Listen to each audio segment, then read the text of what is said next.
जैसे पीने वालों को चढ़ जाती है ना, ऐसे ये कथा भी चढ़ती है। और जब ये कथा चढ़ती है ना, तो फिर वो व्यक्ति चाहे रोड पे हो, चाहे ट्यूबवेल पे, चाहे घर में, बस यही गुनगुनाता रहता है, मैं बारी जाऊं सूरत पे थारी गिरधारी जी। और ऐसे जो गुनगुना रहा हो, चाहे खेत में चाहे घर में, कोई गुनगुना रहा हो तो समझना इसको चढ़ गई, इसको चढ़ गई। संसार की पीने वाले जो लोग होते हैं वो तो गंदी नालियों में गिरते हैं और उनको कोई उठाता नहीं है। हाँ, उनको कोई नहीं उठाता। उनके ऊपर आकर के कुत्ते जो होते हैं वो अपनी टांग उठाते हैं। अब किस लिए उठाते ये तुम समझ लेना है? अपना पीछे वाला पांव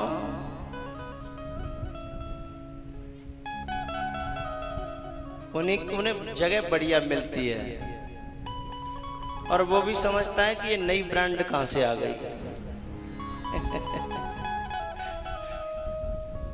कहता है मैंने बहुत ब्रांड पी है लेकिन ये स्वाद तो कुछ अलग है। लेकिन ये जिनको चढ़ जाती है ना, वो गिरते नहीं है। हाँ, यदि कभी गिरे भी, जैसे भरत गिरे चित्रकूट में भगवान के चरणों में, इसे पीने वाला ऐसे गिरता है कि फिर वहां से गिरने के बाद वो ऐसा उठता है कि फिर उसे कोई गिराने वाला पैदा नहीं होता है।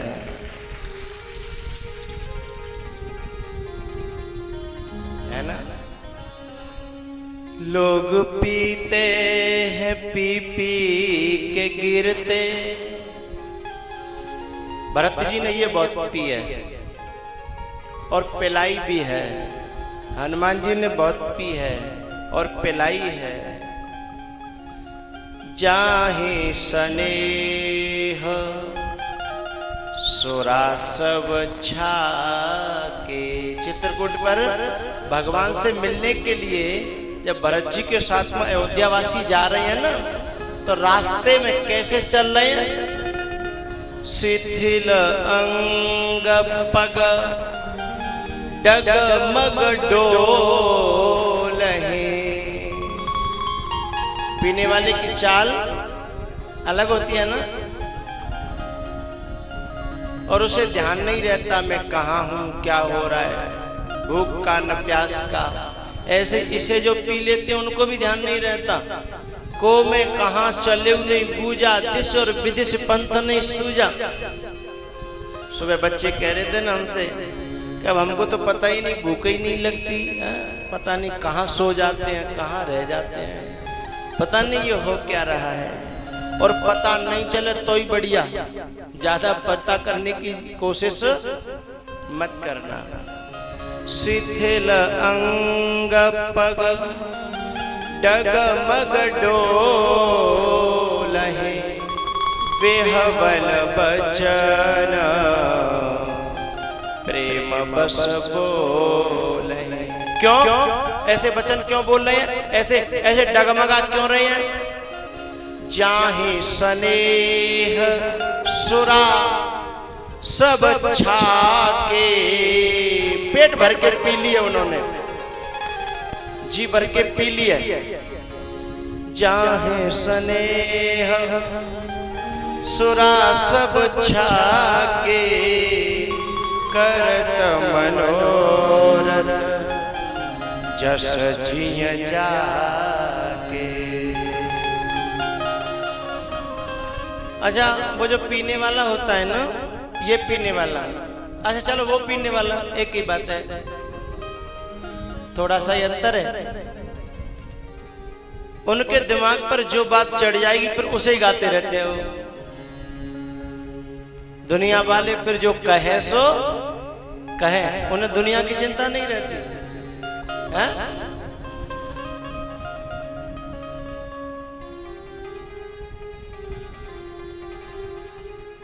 वो जब उतरती है तो व्यक्ति को शर्म लगती है, वो जब उतरती है तो व्यक्ति को शर्म लगती है, और ये जब उतरती है तो वो कहता है संसार में मन नहीं लग रहा। बोले अब तो और कहीं मिलनी चाहिए। उसका तो एक समय होता है, शाम ढलती है तब, इसका तो कोई समय नहीं होता।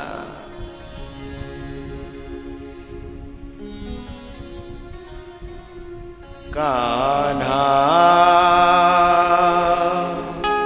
दिल मेरा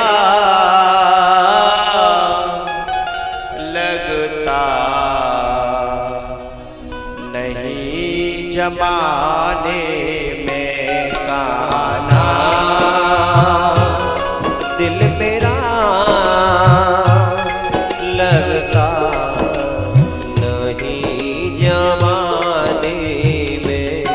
दिल न लगता है, दिल न लगता है, दिल न लगता है, वो दिल न लगता है, दिल न लगता है अब इन घरानों में।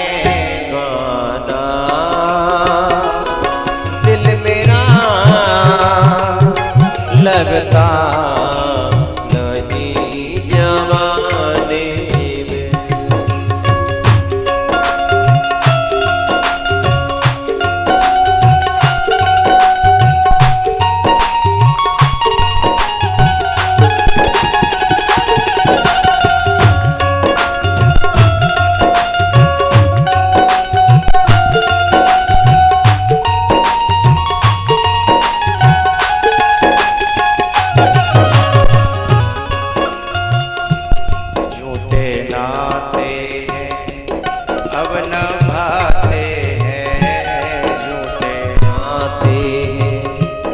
अब न भाते हैं रंग दुनिया के, अब ना सुहाते हैं। ओ रंग दुनिया के अब ना सुहाते हैं। दिल न लगता है, दिल न लगता है, दिल न लगता है, ओ दिल न लगता है, दिल न लगता है जग के, दिल न लगता है जग के तरानों में। दिल मेरा लगता नहीं जमाने में। है हरि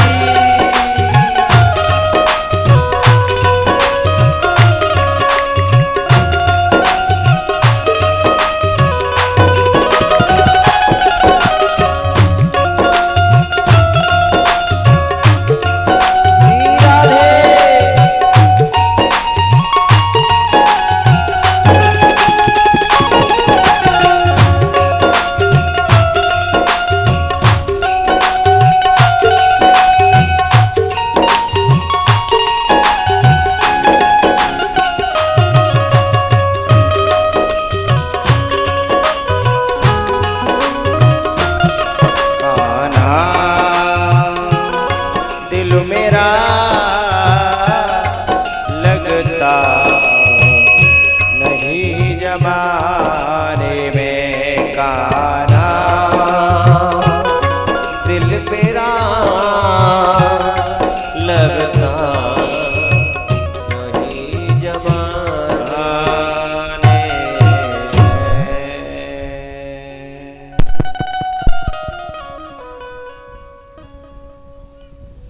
मैं अपने श्रोताओं का बड़ा आभारी हूँ।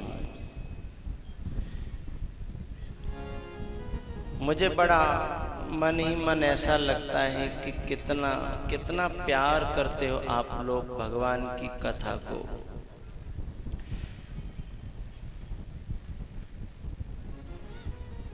इस व्यासपीठ से बैठ कर के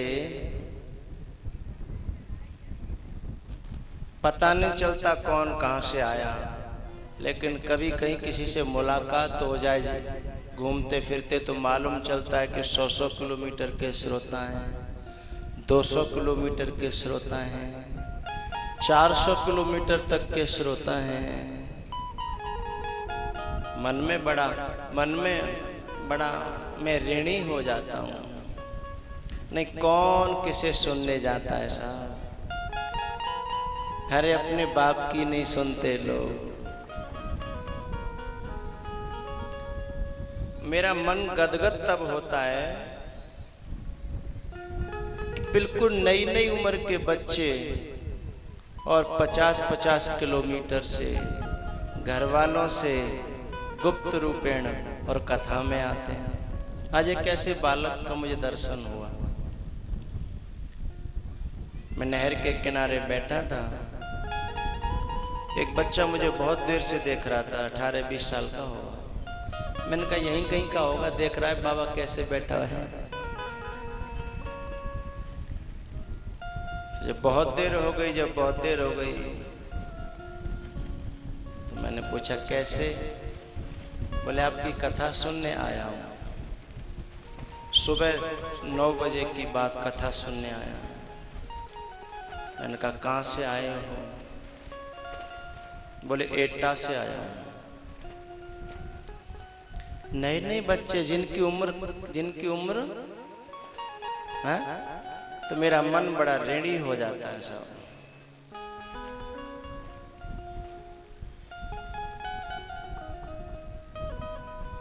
अब उसे कहीं उसने पहले पी ली होगी, चढ़ गई होगी, रुका नहीं गया होगा।